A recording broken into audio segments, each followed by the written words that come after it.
alam naman natin 'pag yung mga sexy actress, 'di ba, nakakakuha sila minsan ng propositions, yung mga, tawag dito, yung mga nag-o-offer sa kanila ng, ano, indecent proposal.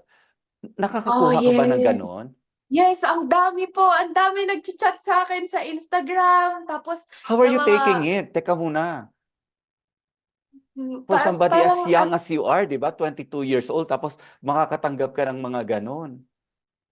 up until now ano po, parang naapektuhan pa rin ako kasi minsan naisip ko wala naman akong ginagawa.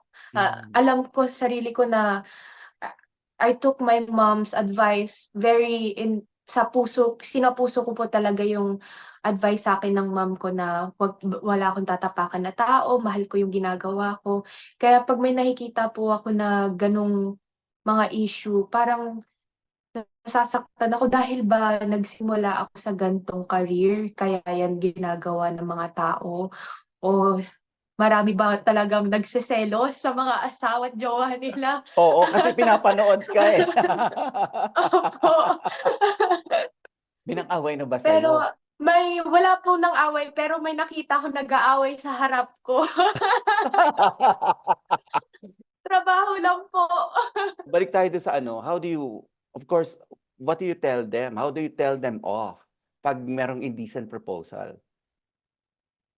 Um, at first nire-replyan ko po lahat na, "Sorry, hindi po ako nagaganyan, I don't do that."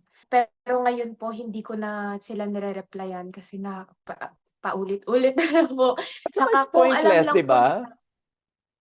yes po, totoo. Saka kung alam lang po nila kung magkano yung nakukuha ng mga artist na ginagawa ang mga films na gano'n, siguro po walang magkaka-issue na may mga indecent proposals na ganyan.